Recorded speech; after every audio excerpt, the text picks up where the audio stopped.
Hey, good morning. It's Dr. Michelle Pedicola of Sunrise Diaries. And yes, I'm back. We came back last night. It was a long, long drive. I didn't get enough sleep last night, but boy, I have been sleeping so much in the last 2 weeks on vacation that I figure I can handle a night when I didn't get a full night's sleep. So here I am back, and I'm noticing all the differences, like how much more moist it is here than how it is up in Oregon, and noticing how the morning's different. Like the morning light comes in and the sun rises over. Can you see the sun? Maybe not yet.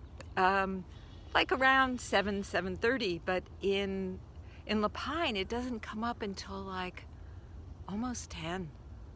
And it stays really cold. There was one day when it was actually dropped down to 5 degrees. Although mostly it's been starting at 20 degrees, but it takes until 10 o'clock until it starts to warm up to maybe about 40 or 50. And we start at 50 degrees here. So why am I telling you all these details? What do you care about La Pine, Oregon? Well, I'm telling you because it's all about that practice of being in the present, of being in the moment and noticing things, paying attention. What's different?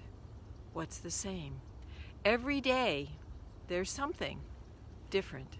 Every day is a chance to wake up. So here we have, it's the day after the election and no decision.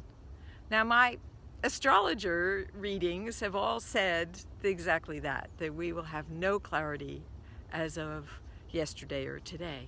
We don't know what's going to happen next. But in terms of the bigger picture, it's unimportant because the change we're going through is much huger than the decision of this election. That something really fundamental is happening right now. And that's why I'm inviting people to join my Share Your Brilliance training. Hi, good morning. Thank you for joining. It's really important for each of us to step fully into who we are and why we are here, what we're meant to be doing, to connect with the beauty and joy of life. I finished reading a book by Brian Doyle's. It's something like The Long River Song, and it's a series of essays. And it's so opened my heart, this whole idea of really being appreciative of what's around us, what life has to offer us. Now there are problems, for sure. There are problems out there, like the global or the climate chaos. And it's serious, and we need to do something about it. But in order to do something about it, we have to show up in community. We have to show up in a different way. Not as this kind of adversarial, you're bad, I'm good, that person is dangerous, but actually to come together and recognize that each of us have something to offer. So that's the work I do, is I help people, Secrets of Life and Death, Second Chance Secrets, to do their changeover, to connect more truly to who they are. And it takes a lot of work to connect to who you truly are, to wake up, to find out what you're meant to be doing and how you're meant to do it. And yeah, there's learning involved. It's not like you snap your fingers, oh, I've got it, I've figured it out. By the way, I've been reading a lot of books. I love reading novels. I love, when you can't get away, you read a novel and you're totally gone. You're in somebody else's reality, and it's a really, really lovely break. So today I'm going to be getting on a call with a local radio show. Hi, thank you for joining. I'm going to be on a radio show about aging in the Bay and talking about makeovers, talking about after loss or a significant change in your life, how do you pick up the pieces? How do you move forward? And I've seen a number of different responses to significant losses. I mean, I worked with hospice for over 10 years and worked with people around particularly partner loss. How do you pick up the pieces? Well, first of all, of course, you have to give yourself some time to get over the loss. There is a physiological disruption that happens when you lose somebody. There is it can't be denied. It has an impact on your brain. It has an impact on your body. But at some point, you have to move forward.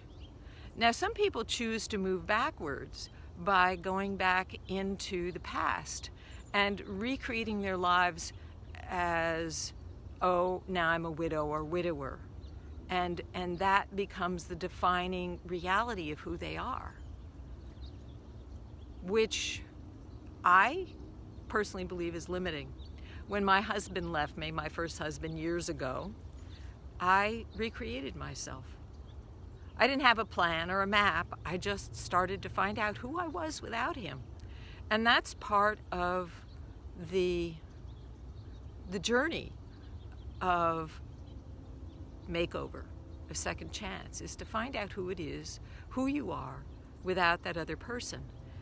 I know that when I was married, it was very, what do they call it, codependent, because I didn't know who I was separate from my husband. And so it took a while to decipher who I was different. Now I totally know. Of course, I made some mistakes. I got involved in a spiritual group, and I'm grateful for that, but I was totally deeply involved for 13 years. And I think in many ways I delayed the grieving that I needed to do. So one of the second things people try is that they try to replace what it is that they lost as soon as they can, so that they'll feel safe again.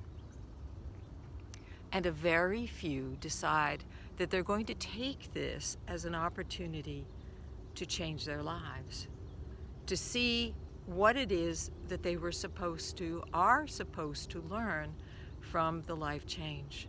And that's what I'm inviting you, if that fits you, and you have gone through a significant change, and Lord knows we all have with this pandemic.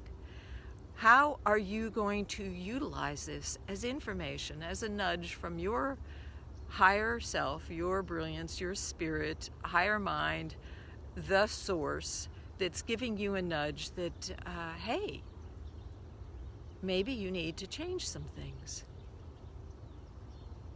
How are you going to step into that change? Well, I hope you join